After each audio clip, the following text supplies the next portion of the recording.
부터 난리가 나가지고 뭐 한두 군데도 아니고 그냥 뭐 여기서 난리 저기서 난리 정신이 하나도 없어. 자, 어제 그저께 이제 대충 이제 받았던 말씀으로 좀 나누려고 그래. 근데 오늘 뭐 형제님들이 할 얘기도 그러고 사흘길 얘기도 그러고 참 우리 지체들이 대단하네 들어보니까 뭐. 그래서 나는 마음으로 굉장히 흡족하고 행복해요. 그 출애굽기 5장을 이제 읽어보니까 히브리인의 하나님, 즉 만왕의 왕, 만주의 주가 되시는 히브리인의 하나님 여호와와 그 다음에 애굽 왕 바로 이제 이렇게 대비가 되는 것을 봤어요. 그런데 애굽이라는 말은 잘 아시는 것처럼 함의 마다들은 굿쓰고 차자가 미츠라임, 그 미츠라임이라는 히브리어가 애굽어로 애굽이라고 이제 번역이 되는 거예요. 그러니까 미츠라임이라고 하는 함의 둘째 아들 이름이 애굽이에요. 그러니까 이제 그런 것은 지식적으로 알고 있으셔야 돼. 그 다음에 그러니까 이제 만왕의 왕이신 히브리인의 하나님과 애굽 왕 바로가 지금 대립을 하는데, 바로의 그 신하들, 간역자들이 있고, 하나님의 그 장자들을 함부로 자기 종으로 지금 고역을 시키는 그런 바로의 폭정이 나오고, 하나님은 바로의 폭정 안에서 고역을 당하고 있는 자기 백성들을 지금 빼내는 목적을 위해서 모세와 그 아론을 이게 파송한 내용이에요. 보니까. 자, 그런데 하나님이 의도적으로 바로를 더욱 강팍하고 완악해지게 하셨다는 거예요. 그런데 이제 요셉의 생전 시에는 히브리인들을 종으로 여기지를 않았어요. 요셉이 총리였으니까 상전이었죠. 오히려 히브리인들이 대우를 받았겠죠. 그때는. 그런데 이제 요셉을 모르는 다른 바로가 일어나기 시작하면서부터 히브리인들을 자꾸 종으로 노예로 이렇게 부리는 거예요. 이 애굽 왕 바로가 히브리인의 하나님이신 만왕의 왕의 장자를 종으로 부린다는 건 사실은 있을 수 없는 일인데도 그 일이 이렇게 벌어졌다는 것이거든요. 먼저 이제 출애굽기 1장에서부터 연계해서 생각을 해봐야 될 것은 히브리인의 생육 번성을 막기 위해서 여자아이가 나면은 살려가지고 종으로 쓰고 사내가 나면 다 죽이라고 그랬었어요. 그러니까 이제 히브리인의 인구를 억제하는 정책을 대대로 해왔다는 것을 알 수가 있죠. 그런데도 지금 출애굽기 5장의 지경에 갔을 때는 뭐라고 말을 하냐면 이제 이 나라에 이 백성이 많거늘이라고 바로가 그렇게 말을 하고 있어요. 그러니까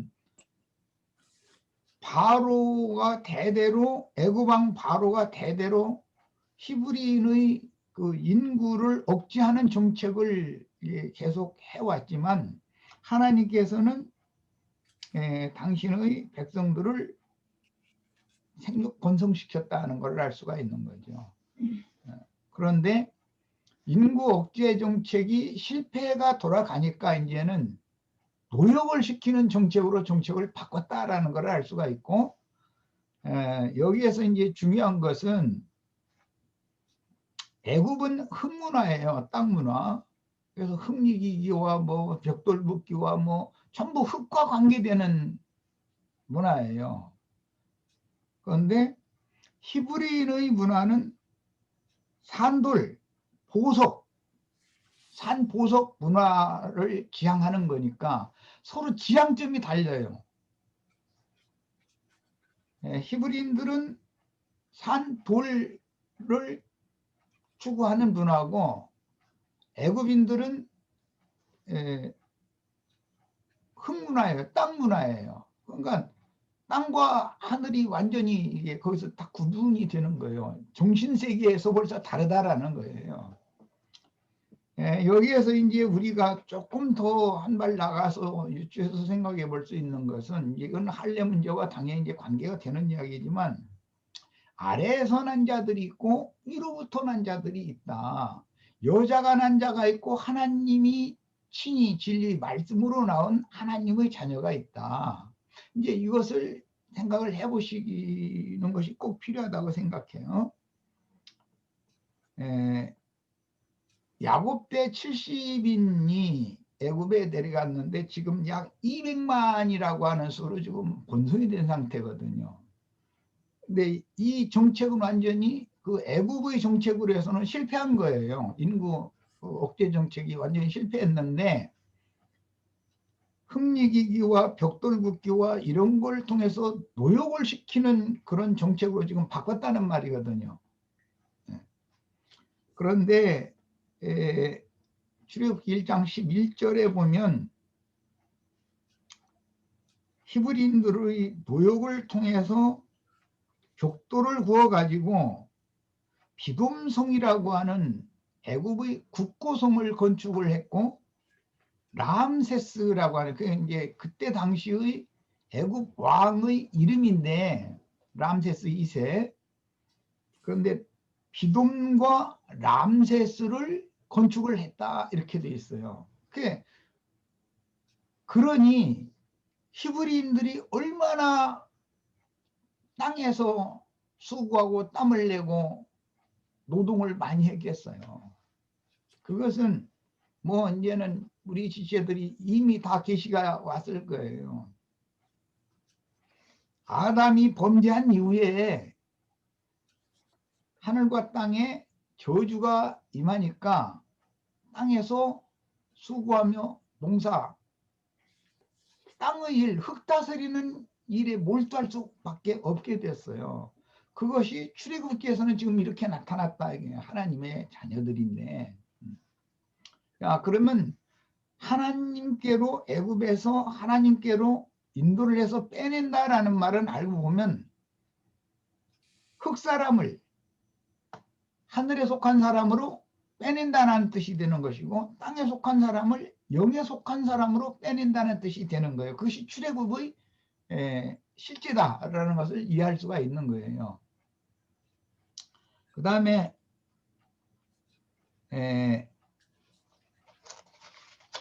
여자가 난 자라는 말이 나오는데 여자가 난 자는 아래에서 났다는 말이에요. 할례를 행할 때 보면 어제도 내가 잠깐 얘기를 했지만 왜 할례기가 나왔느냐면은 무화과 나무 잎으로 하체를 가리고 동산의 나무들 사이에 숨어 있었었기 때문에 거기에서부터 나오는 말이에요.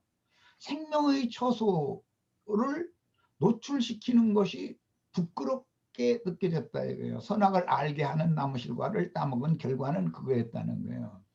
원래는 아담 부부가 원래부터 벗었지 뭐 원래 뭘 입고 있고 그런 게 아니었잖아요. 그런데도 하나님 앞에 있을 때는 아무런 부끄러움이나 뭐 문제가 되거나 뭐 스스로 뭘 가려야 되고 막 숨어야 되고 그럴 필요가 없었어요. 왜? 하나님 자신이 모든 것들을 다 용납해 주시고 또 그렇게 하게 그런 삶을 살게 해 주셨으니까. 그래서 하나님 안에서는 전혀 부끄럽거나 두려움이라는 게 있을 수가 없었던 거예요. 그런데 마귀에게 속고 나니까 부끄러움이 오고 두려움이 온 거예요. 하나님의 음성 듣는 것이 두려워졌다는 거예요. 이것이 이제 죄의 결과로 나타난 죄의 열매로 나타난 이제 결과인데 이것을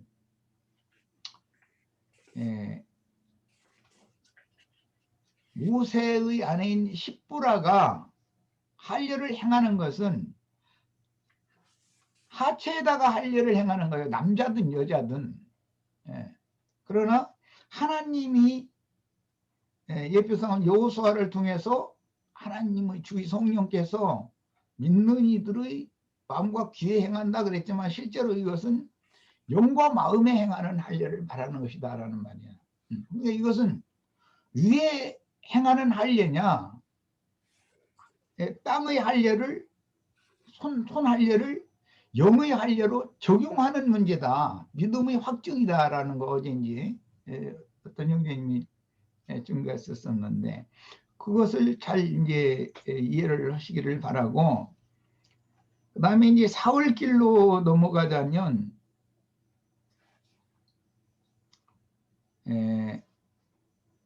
사울길이라고 하는 거 우리 형제 자매님들이 아주 좋은 증거들을 다 잘 많이 했는데, 출애굽을 한 백성들을 사울길씩 인도를 했어요. 광야에서. 주님께서는 살려주는 영으로 생명의 성령으로 출애굽한 백성들의 내면에 생명으로 임재하시는 거예요. 신앙 양심과 마음에, 이게 새 하늘과 새 땅에 그분의 세계를 이루고 있고 그분의 산 말씀으로 임재해 계신 거예요. 그런데 그분은 생명의 권위와 능력으로 역사하시지만, 속에서 그렇게 역사하시지만 밖에서 인도가 필요하다. 가나안 땅이 목적지니까 밖에서 인도할 때는 구름 기둥과 불 기둥으로 인도를 했다고 되어 있어요. 불 기둥과 구름 기둥 이야기는 잘 생각을 해 보셔야 돼요. 계시록에 보면 불다스리는 권세를 받은 천사 얘기가 나와요. 그 다음에 히브리서 12장 1절 11장에서부터 쭉 보면 구름 같은 증인들 얘기가 계속 나와요. 그러면 그 말은 구약 성경은 모형이니까 아담의 아들 아벨 대신해 주신 셋의 후예들, 그들이 이 생에서는 그런 연단과 어려운 고난의 길을 받았고 가인의 후예들에 의해서 박해를 받는 인생을 살았지만 그들이 주님 안에서는 시천사들이 다 된 온전케 된 의인의 영들이다라는 걸 알 수가 있어요. 출애굽한 하나님의 백성들을 실제로 인도하는 것은 시천사들이에요. 시천사들이 어디를 운행을 하면 반드시 케루빈 천사들은 그들을 돕는 종으로 하나님이 지어놓으신 것이기 때문에 두 부류의 천사들이 인도를 해줘요. 이것은 예표상으로 창세기에서 야곱이 바단 아람에 갔다가 다시 약속의 땅으로 돌아올 때 외숙과 산에서 경영하면서 다툼 끝에 계약 체결을 하고 가나안 땅으로 돌아왔어요. 그때 뒤를 돌아다 봤더니 마하나임 두 때의 천사무리가 나의 인생길에 두 무리의 천사가 나의 인생길을 인도해주고 보호해줬구나라는 걸 깨달았다는 거예요. 그러니까 항상 교회는 주님의 인도를 받는다 그러지만 실제적으로 우리의 삶 가운데에서 주관적인 인도와 보호를 받는 것은 하나님이 우리 형제 자매님들을 위하여 보내신 온전케 된 의인의 영들과 그 온전케 된 의인의 영들을 섬기라고 보낸 지음받은 천사들이 항상 함께 하면서, 그게 하나님의 임재였어요. 함께 하면서 그의 신앙 인생, 마음과 생각을 지켜주시고 확실한 목표, 표대를 잃지 않고 앞으로 나갈 수 있도록 오늘까지 우리 형제 자매님들 여기까지 인도해 오신 거예요. 처음에 예배당에들 다 시작 출발은 그렇게 했잖아요. 그런데 과정들이 다 있었어요. 그럼 난 이제 여기 오해받기도 그런 우려도 좀 있지만, 누가 우리 지체들 중에 아, 나 몇 년도 몇 월 또는 며칠 날 되면은 나 나도관이라는 사람을 만나서 좀 말씀 좀 가르침 받을 거야. 그러고 결자 심은 사람 하나도 없어요. 어떻게 하다 보니까 이렇게 된 거예요. 나도 형제 자매님들 뭐 만나려고 내가 뭐 작정한 적도 없고 어떻게 하다 보니까 이렇게 된 거예요. 그건 몰라요. 그런데 형제 자매님들의 영과 마음을 이것이 정말로 성경이 기록한 진리고 우리가 지향해야 되고 확실한 촛대를 제시해 주는 말씀이다 라고 믿어지니까 나도와 형제와 함께 이런 모임을 갖는 거잖아요. 그렇지 않으면은 전 목사님들 세상에 얼마나 많아요. 이런 것도 예산일이 아닌 걸 생각하시기를 바라요. 그것이 사흘길의 인도예요. 불기둥과 구름기둥이라는 것은 사실은 그런 뜻이에요. 그런 사람, 구름기둥과 불기둥의 인도를 보호와 인도를 받는 자들은 그 속에 생명이신 그리스도가 항상 살아계신 말씀으로 함께 계셔야만 이게 계시를 통해서 그 인도를 받을 수가 있는 거예요. 계시가 없으면 안 되는 거예요. 자, 그 다음에 아까 이제 어떤 지체의 그 증거 중에 안식일 얘기가 잠깐 나왔었는데, 절기를 빼놨구나. 광야 사흘길 했으니까 이제 절기 얘기를 해야지. 이건 뭐 간단하게 하겠습니다. 원래 절기라는 말은 창세기에서 사계절이라고 번역이 됐어요. 거기서는. 예. 그런데 그 계절이라는 게 절기라는 말이에요. 그 말은 원래 히브리어의 그 어원은 어디에서 왔느냐면 살아계신 하나님 앞에서 먹고 마시며 즐거워하는 축제라는 뜻이에요. 절기라는 말은. 그런데 그 축제를 하는 방법에 있어서는 큰 원을 이렇게 그려놓고 거기에 하나님의 앞에 보인 하나님의 백성들이 서로가 양손을 붙들고 뱅뱅 돌면서 펄떡펄떡 뛰는 거예요. 그런 걸 일러서 절기라고 번역이 돼 있어요. 우리 번역에는. 우리나라 그 관습에 보면 강강수월래라는 거 하죠. 이게 원을 이게 빙빙 돌잖아요. 양손을 잡고. 그런데 금송아지 우상을 숭배하는 자들도 금송아지 앞에서 먹고 마시며 우리 번역엔 뛰는다고 번역을 했어요. 그런데 그게 서로가 양손을 맞잡고 원을 이렇게 크게 이렇게 도는 거예요. 그게 축제예요. 이것은 기독교계의 사람들도 인간 우상 앞에서 거기서 강광수월래하고 있는 거예요. 그런데 성경 말은 강광수월래라는 말은 아니에요. 근데 큰 원을 만들어 놓고 거기에 양손을 맞잡고 펄떡펄떡 뛰는 상태, 그걸 절기라고 번역을 했어요. 축제란 말이에요. 그게 먹고 마시고 즐거워하는 거예요. 그런데 금송아지 우상 숭배자들도 똑같은 짓을 하는 거예요. 그런데 그들은 비슷한 절기를 지킨다라는 말이 이제 열왕기상 12장에 보면 나오죠. 여로보암이 여호와의 절기를, 안식일과 절기를 비슷하게 지키게 했다 그랬어요. 그게 금송아지 앞에서 먹고 마시며 원을 돌면서 뛰는 거예요. 뛰노는 거예요.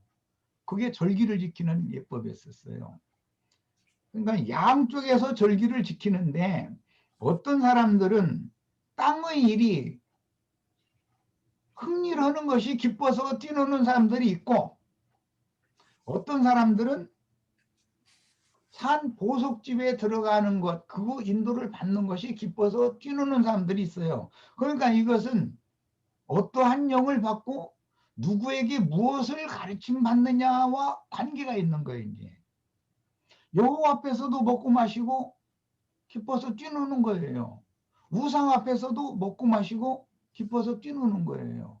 그런데 땅의 일 때문에 기뻐하고 먹고 마시고 뛰노는 절기의 잔치를 할 거냐, 하늘의 일을 위해서 여호와 앞에서 먹고 마시고 뛰놀 거냐. 강광수원래 하는 건 똑같아요. 하는 방식은. 예. 그런데 땅의 일이 더 깊은 사람들이 훨씬 더, 각자 얼굴 보세요. 우리 자매님들 형제님들 같지 않아요. 얼굴이 막 해같이 빛나. 눈이 막 반짝반짝반짝하고 다 그래요. 그런데 그런 사람이면 대부분 우상숭배자들이에요. 그게. 그들 입에서 나오는 게 예수 믿고 축복받아서 뭐 사업이 막 잘 되고 뭐 아들 딸 뭐가 잘 되고 다 그래. 그렇게 되면 뛰노는 거예요. 뭐 이제 그걸 하나님이 주셨다. 이제 하나님 앞에서 먹고 마시고 뛰는다고 생각하는 거예요. 이런 것을 기본적으로, 이건 이제 진리 지식이기 때문에 이런 것을 알고 있으셔야 돼. 내 앞에서 절기를 지켜라 할 때 그 의미가, 하나님 앞에서 하나님의 장자들은 하나님 앞으로 모여서 거기에서 먹고 마시고 이렇게 양손을 서로 맞잡고 막 기뻐서 펄떡펄떡 뛰는 그런 상태를 의미하는 용어예요. 자, 이제 그 다음에 아까 이제 안식일 얘기가 잠깐, 왜냐하면 오늘 질문의 그 마지막 부분에 나온 말이었죠. 요셉의 통치에는 그 안식이 있었다라는 말 때문에. 한 가지만 인용을 할게요. 마태복음 24장에 보면 다니엘이 말한 바 멸망의 가증한 것이 거룩한 곳에 선 것을 보거든 너희는 신속히 도망을 해야 된다라는 말씀을 여러 부분으로 말씀을 하셨어요.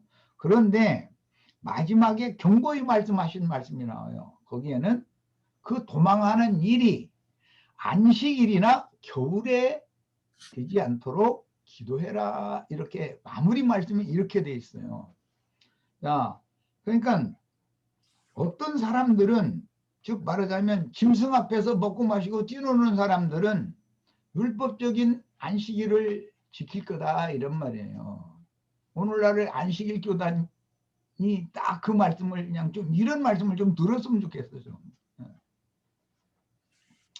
세상사 일을 아무것도 않고서 텔레비전 진중히 쳐다보고 있다 해가지고서 눈 아프고 머리만 아프기도 하네. 텔레비전 그래서 나 오래 못 봐요. 영이 안 맞아 그러는지 조금 보면 막 골치가 아파 나는. 그런데 아이고 여기서 들어와서 성경책 읽으면은 딱 심정이 편안해지고, 이게 사람은 영이 달라서 그렇다, 난 그렇게 생각해요. 안식일 지킨답시고 아무 세상사의 일을 않는다고 해가지고 정말 안식이 오느냐, 그 심령과 마음속에 안식이 있느냐, 그렇지 않아요.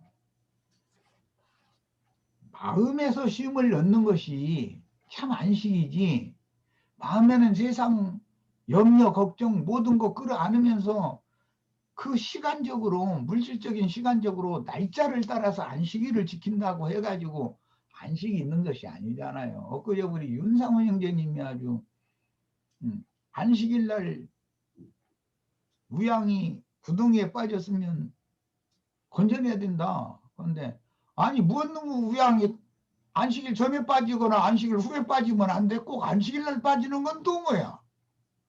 응? 안식일 날 구덩이에 빠진다는 게 뭔 소리예요? 안식일 예배당 성당 그런데 간 것이 그게 구덩이에 빠진 거잖아요. 그러니까 예수님이 안식일 날 일부러 유대교 성전이나 회당에 가서 말씀 받아들인 사람들 불러내는 거잖아요. 그게 건져내는 거잖아요. 그럼 오늘날은 안식일이 일요일로 바꿔진 날짜의 차이, 하루 차이는 있지만 똑같은 짓이다 이거예요. 그 안식일만 되지 않도록 도망가는 그날이, 도망가야 되는데 안식일 지키는 관념이 있으면 안식일 날 갈 수 있는 거리가 정해져 있거든. 그 사람들은 예루살렘 신전 지성소에서부터 차로 재가지고 감람산 중심부까지 딱 거기까지 오리, 거기까지만 안식일에 갈 수 있어요. 한 발짝도 더 가면 안 되는 거예요. 안식일 범하기 때문에. 그러니까 그런 안식일을 지켜가지고서 주님을 만날 수 있겠냐 이거예요. 그러고 마무리 말씀에는 겨울이 되지 않도록 기도해라 그랬어요. 지금 이제 이 겨울이 오다 보니까는 그냥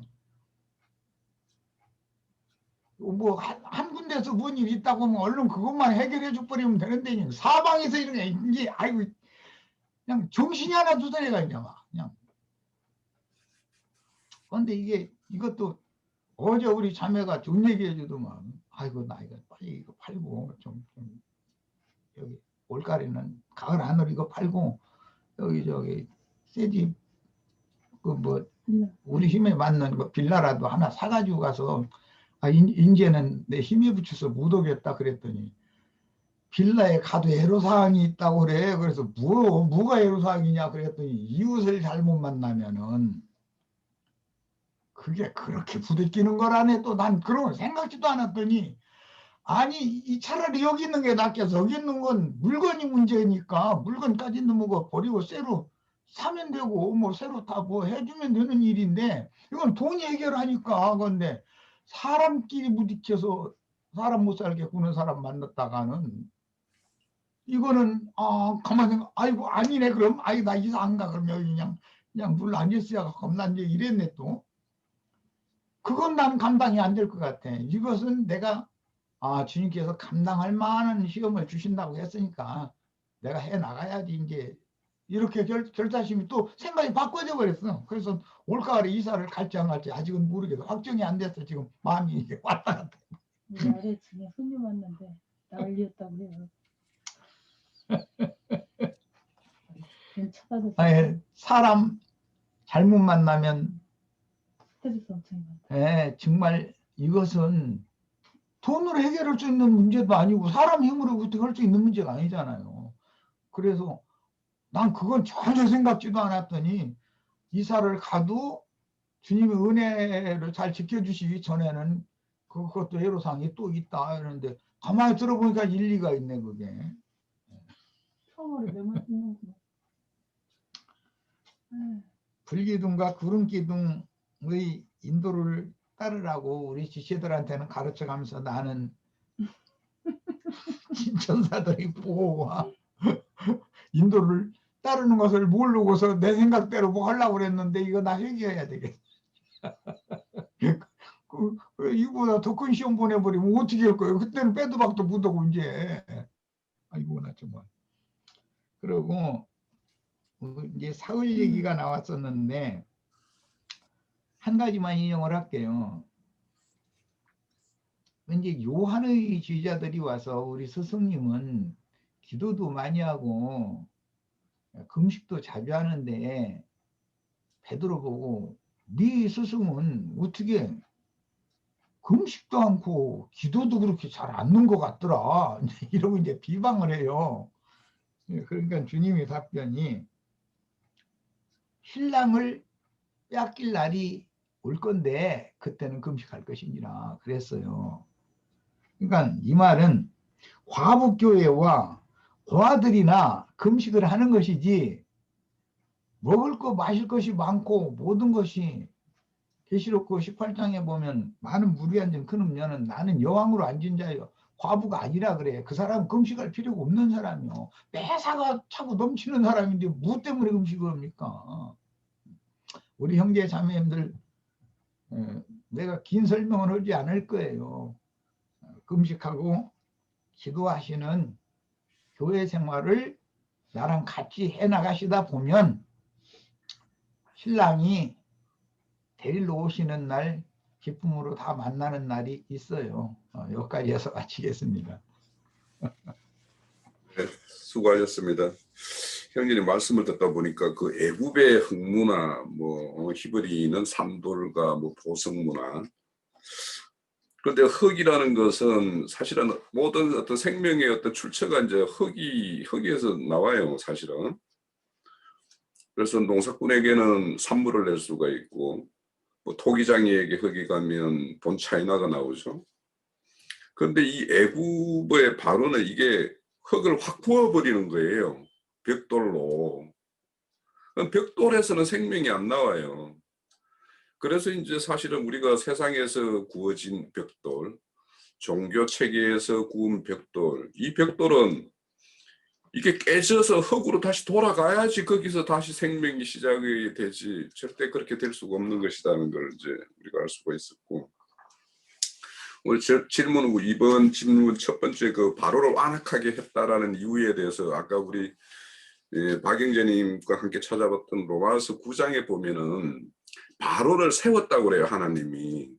그러니까 하나님의 일에는 반드시 바로와 같은 자가 있어야지 하나님의 일이 돼요. 왜냐하면 그 여리고성의 그 기생 라합이죠.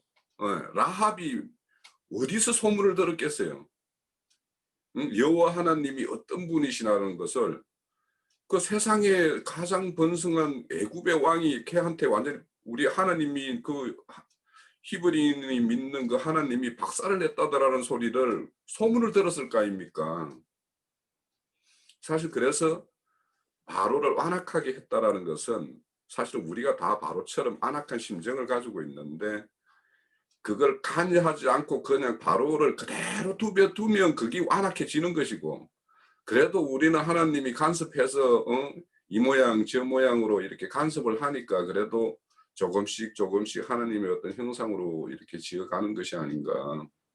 그래서 이제 그 지어가는 길이 바로 사흘길의 어떤 결과물이 그렇게 우리의 어떤 형상으로 지어가는 것이다 이런 생각이 들고요.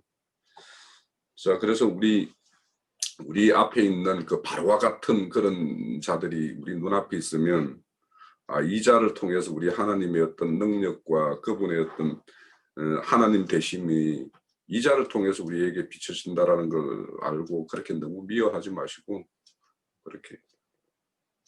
자, 오늘 우리 그 이틀 동안 출애굽기 집회 참 은혜롭고 뭐 많은 것에 대해서 우리가 밝아지는 어떤 그런 계기가 되지 않았나 생각이 들고요. 자, 오늘 집회는 이 정도로 마치겠습니다. 저 광고 있습니다.